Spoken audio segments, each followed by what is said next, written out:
थोड़ा सा शशि, आपसे एक चीज इसलिए पूछना चाह रहा हूं क्योंकि ये थोड़ा आपसे रिलेटेड है और मुद्दे इस तरह के हुए थे इस बार, जो बहुत से मुद्दे, एक नहीं, जो जिसका जिसका जवाब कांग्रेस के पास नहीं है। लेकिन मैं थोड़ा सा विषय इसलिए परिवर्तित कर लूं कि लोगों को ये समझ में आए।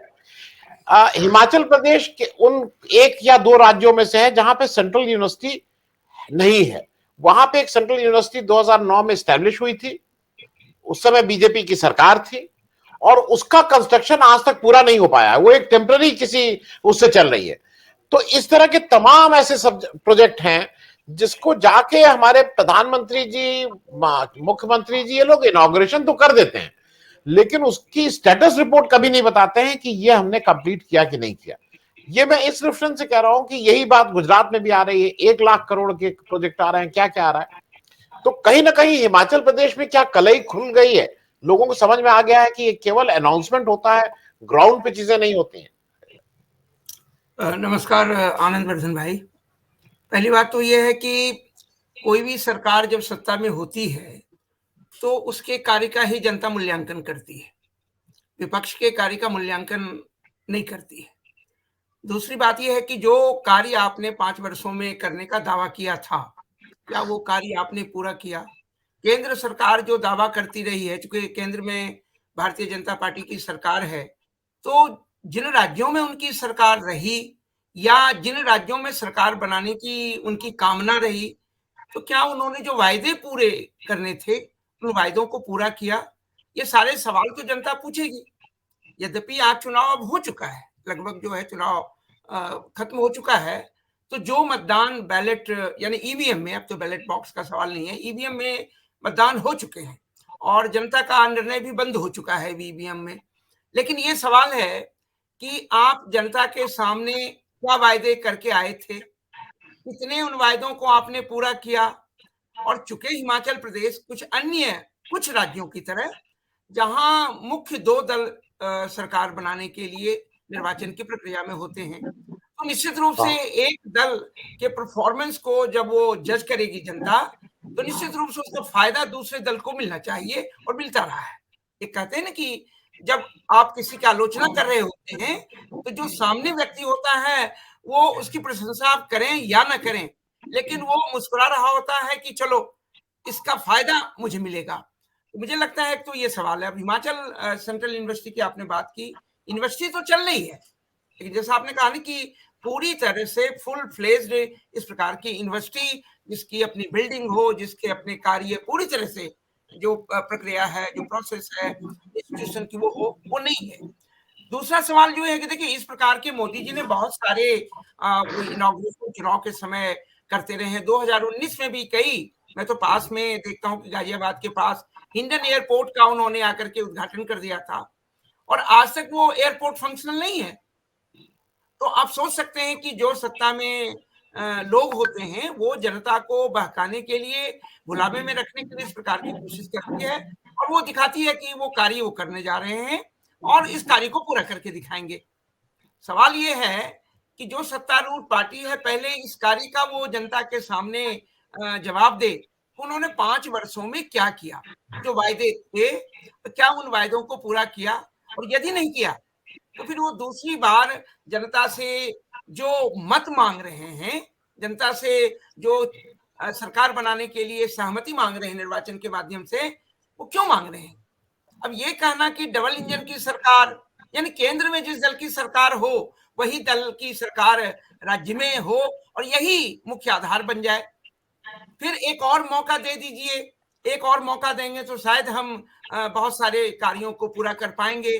तो आप समझ सकते हैं कि इस प्रकार के जो बहकावे हैं या भुलावे में रखने वाली बात है, वो जनता अगर समझती है, और जनता को समझनी भी चाहिए, तो निश्चित रूप से वो उसका फायदा जो मुख्य विपक्षी पार्टी है, जो सरकारी पार्टी के खिलाफ, उसको वो जाएगा। और हिमाचल प्रदेश में चूंकि एक परंपरा रही है, सरकारें, आप जानते हैं कि लगभग द्विदलीय व्यवस्था जैसी उसकी स्थिति है, जहां एक सरकार होती है और दूसरे प्रतिपक्ष में जो एक वैकल्पिक सरकार की है ना कल्पना जनता के सामने रखती है। तो ऐसी स्थिति में संभावना तो निश्चित रूप से बेहतर है, इसमें कोई दो राय नहीं। और मोदी जी के कितने वायदे नौकरी देने के वायदे, तमाम वायदे, ब्लैक मनी लाने के वायदे, और क्या कितने वायदे हैं। अगर उसका मूल्यांकन करेंगे 2014 से लेकर के, तो झूठ के सिवा कुछ नहीं है। झूठ ये इस प्रकार से कि एक भी वायदे को ठोस रूप से उन्होंने पूरा नहीं किया, और हर बार नए वायदे किए, और जो 2 करोड़ की नौकरियों की वादा पूरे देश के लिए कर रहे थे, अब वो 10 लाख पे आ गए थे, पीछे आपने देखा होगा। तो मुझे लगता है कि इस प्रकार के वायदों का शायद जनता पर असर नहीं रहा होगा, और इसका परिणाम ये होगा कि जनता निश्चित रूप से जो है प्रतिपक्षी पार्टी को सरकार बनाने के लिए अपना मतदान दे चुकी होगी, मैं ऐसा समझता हूँ। जी, मैं एक और चीज आपसे जरा, क्योंकि ये दोनों लोगों से है, और मैं इसलिए ये पूछ रहा हूं कि ये सवाल हमारे और आपके सामने बड़ा, जिसको कहते हैं ना, they are staring at you. मैं अग्निवीर योजना की बात इसलिए कर रहा हूं क्योंकि इस योजना से मतलब हम सब लोगों के, जिसके घर में फौज में लोग हैं, फौज में जाने को बच्चे चाहते हैं, और हम सब लोगों को देश के एक रिस्पेक्टेबल वो लगता है कि भाई ये देश के वो है। अग्निवीर योजना जब से आई है तब से एक डैम्पनर का काम की है, और मैं इसको कहीं भी डिबेट करने को तैयार हूं सार्वजनिक रूप से, कि ये देश का जो इथॉस है, देश की जो फौज का बेसिक, जो जिस फौज जैसे बनती है, फौज जैसे काम करती है, उसमें आप प्राइवेटली किसी फौज वाले से भी बात कर लीजिए, ऑन रिकॉर्ड शायद ना कहे, इसने कहीं ना कहीं उस चीज को गड़बड़ किया है। मैं जानकारी के लिए बता दूं कि नेपाल में गोरखा रेजिमेंट जहां से रिक्रूटमेंट होता है, एक बड़े हिस्सा वहां से आता है। नेपाल सरकार ने इस अग्निवीर योजना के लिए अपने यहाँ इस समय रिक्रूटमेंट, हम लोग के यहाँ से वहां पे रिक्रूटमेंट वहां पे भी होते थे, मतलब रिक्रूटमेंट कैंप वहां पे भी लगते थे, वहां पे रोक लगी हुई है इस समय। प्रोफेसर शशि, ये मुझे बताइए, क्या इसको अग्निवीर योजना के रेफरेंडम के रूप में भी देखा जा सकता है? क्योंकि जिस तरह से अग्निवीर भी वहां एक इश्यू बन गया है, वो बहुत ही, वो ऐसा राज्य है जहां पे सेना में बहुत लोग जाते हैं, जैसे पंजाब, हिमाचल, ये कुछ ऐसे, उत्तराखंड, कुछ ऐसे राज्य हैं जहां पे सेना में बहुत ज्यादा है। क्या इसको अग्निवीर योजना के रेफरेंडम के रूप में देखा जा सकता है? और अग्निवीर योजना का आपका भी एक क्विक रिएक्शन ऑन दैट। देखिए, ऐसा है कि जिन राज्यों में सेना में अधिक भर्ती होती है, निसंदेह अग्निवीर योजना से उन राज्यों में आक्रोश तो काफी था। कहीं आक्रोश जो है सामने आया, और कहीं आक्रोश पूरी तरह से सामने नहीं आया, लेकिन इसका यह कारण नहीं है कि वहां संतोष नहीं था। और रही बात, जब भी असंतोष होता है जिस भी समाज के समूह को, तो निश्चित रूप से वो सरकारी पक्ष के खिलाफ वो मतदान करेंगे। ये सामान्य एक जो है स्थिति बनती है, क्योंकि आखिर गुस्सा को प्रकट करने का लोकतंत्र में तरीका क्या है? सामान्यतः आप विभिन्न प्रकार से प्रदर्शन करते हैं या विभिन्न प्रकार से प्रतिरोध जाहिर करते हैं, लेकिन अंततः निर्वाचन में ही आप चुनाव के माध्यम से उस सरकार को या उस पार्टी को परास्त करने की कोशिश करते हैं। तो अग्निवीर योजना के कारण हिमाचल में कम से कम जो है फिलहाल चुनाव हो रहा है, और हिमाचल में इसका प्रभाव होना ही चाहिए। और इसलिए, और चूंकि आपने पहले इस बात का जिक्र किया कि छोटा राज्य है, जनसंख्या कम है, और कम मतों से हार जीत भी हो जाता है, तो निश्चित रूप से अग्निवीर योजना कहीं न कहीं एक प्रभावकारी कदम जो है वो भारतीय जनता पार्टी की सरकार के खिलाफ जा सकता है, और इसका फायदा कांग्रेस को मिल सकता है, ऐसा मुझे लगता है। मैं शशि भाई साहब आपके पास आ रहा हूं, और एक चीज जरा प्रोफेसर शशि आपसे भी समझ लूं। एक चीज बार बार कही जाती है, और वो जो खास करके जो बीजेपी के सबसे बड़े इलेक्शन मैनेजर है, मैं उनके विकिपीडिया पेज से बात कर रहा हूं। अमित शाह साहब के लिए दो चीजें कही जाती हैं, जैसा गर्ग साहब ने कहा कि वो ऐसे कैंडिडेट को खड़ा किए हैं जो उसी जात विशेष के हैं, वोट काटेंगे। विकिपीडिया पेज पे लिखा हुआ है, मेरा नहीं है, उसमें लिखा है कि जब अमित शाह साहब किसी यूनिवर्सिटी के इलेक्शन को मैनेज कर रहे थे, मतलब यूनियन के जब स्टूडेंट थे, तो उन्होंने दूसरे विरोध में उनको लग रहा था उनके विरोध में लड़कियां ज्यादा हैं और वो उनको वोट नहीं देने वाली हैं, तो उन्होंने सारी लड़कियों के घर पे फोन करवाया कि कल यूनिवर्सिटी में कुछ दंगा हो सकता है, भेजिएगा मत। तो लड़कियां आई नहीं और वो इलेक्शन जीत गए। ये उनके लिए फेदर इन द कैप माना जाता है। उनका दूसरा एक इंसिडेंट जो विकिपीडिया से मैंने लिया, मैंने अपने मन से नहीं, कि उनके जब विरोधी वो कहीं लड़ रहे थे इलेक्शन और उनका कोई विरोधी था, तो उसका कोई पोस्टर ही नहीं था, तो इन्होंने खुद पोस्टर चिपका दिए कि जिससे ये ना लगे कि उसका पैसा नहीं है। तो उनको अच्छा, ये सब उनका मास्टर स्ट्रोक बोले जाते हैं, कोई उनको चाणक्य नीति बोलता है। खैर, इन सबके बीच आपसे शशि भाई साहब ये समझना है कि इस बार सारे लोगों का ये कहना, मैंने जिससे भी बात की, कि इलेक्शन जनता लड़ रही है, कांग्रेस पार्टी उसके पीछे पीछे चल रही है, जनता आगे आगे मुद्दों को लेकर चल रही है। और जैसा प्रकाश जी कह रहे हैं, या जैसा इन लोग कह रहे हैं कि वहां पे हटाने के लिए, बीजेपी हराने के लिए लोग वोट दे रहे हैं। और दूसरा, दो चीजें आपसे जरा इसलिए क्योंकि इलेक्शन जनता लड़ रही है, पहली बात। दूसरा, ये जो डबल इंजन सरकार है, वहां पे डबल इंजन तो लगा है, लेकिन लोग कह रहे हैं कि एक इंजन जयराम ठाकुर साहब एक डायरेक्शन में खींच रहे हैं, नड्डा जी एंड कंपनी एक डायरेक्शन में खींच रही है, और कहीं अनुराग ठाकुर और धूमल साहब भी वो लगे हुए हैं, वो भी एक तीसरे डायरेक्शन में खींच रहे हैं। तो ये डबल ट्रिपल इंजन जो है वो ट्रबल इंजन बन गया है इस समय बीजेपी के लिए। जरा आपसे इसको समझ लें शशि भाई साहब। नहीं, देखिए, अमित शाह जी के विषय में जो कुछ आपने कहा है, इस प्रकार के हथकंडे तो वो अपनाने में माहिर हैं, और इसी कारण से चाणक्य नीति जो है, चाणक्य नीति वस्तुतः ये नहीं थी कि इस प्रकार के हथकंडे अपनाएं। चाणक्य की नीति तो मूलतः जो है वो राज्य को शक्तिशाली बनाने की, यानी एक सेंट्रलाइज्ड स्टेट को कैसे स्ट्रॉन्ग स्टेट बनाए और राजा की राज्य को मजबूती प्रदान करने की नीति थी। और वहां पर फिर नैतिकता का सवाल नहीं था। तो राजा राज्य की मजबूती के लिए नैतिकता के कारण कोई इस प्रकार की कोशिश नहीं करेगा जिससे राज्य कमजोर हो। लेकिन जब इस प्रकार की नीतियों को चाणक्य नीति से जोड़ दिया जाता है या वेस्टर्न पॉलिटिकल फिलोसफर मैकियावेली से जोड़ दिया जाता है, तो मूलतः सच्चाई वो नहीं होती है। लेकिन खैर, बातों बातों में ये बातें कही जाती हैं। तो ये हथकंडे तो वो अपनाते रहे हैं। दिल्ली विश्वविद्यालय के भी चुनाव में हम देखते हैं कि कई बार जो ये एबीवीपी के छात्र संगठन है वो इस तरह से करते हैं। तो ये इसमें कोई दो राय नहीं है कि वो ऐसे हथकंडे अपनाते भी हैं और अपनाए भी होंगे। हिमाचल के चुनाव में भी उन्होंने इस प्रकार के कुछ हथकंडे अपनाए होंगे। लेकिन जो तस्वीर है कि देखिए, अगर जनता चुनाव लड़ती है तो फिर कोई भी दल कुछ भी कर ले, जो सरकारी पक्ष है, जो सरकारी दल है, फिर वो चुनाव में हारेगी।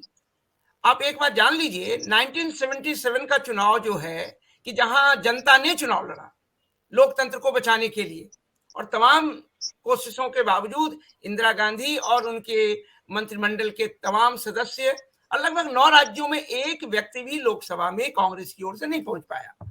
तो जनता अगर चुनाव लड़ रही है तो फिर कोई भी सत्तारूढ़ पार्टी कुछ भी कर ले, कोई भी नीति अपना ले, वो चुनाव नहीं जीत पाएगी।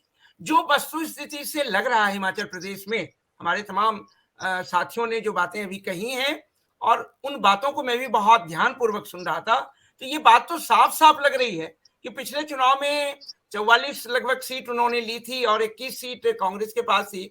और अभी ज्ञान जी ने जो बात कही वो पूरा रिवर्स चला गया कि अगर 43 या 41 या 43 इधर आ जाए और वो उधर 20 हो जाए तो इसका मतलब है, और सीपीआईएम के पास तो एक सीट ऑलरेडी था, और आप जो है हो सकता है कि 2 सीट जो इन्होंने कहा है वो जीते।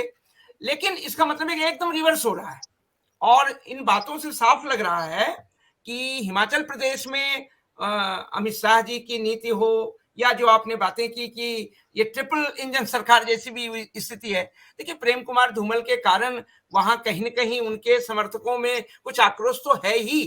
ठीक है, धूमल कुमार जी ये कहें कि मैं चुनाव नहीं लड़ना चाहता था और ये तमाम, लेकिन सच्चाई ऐसी नहीं होती है।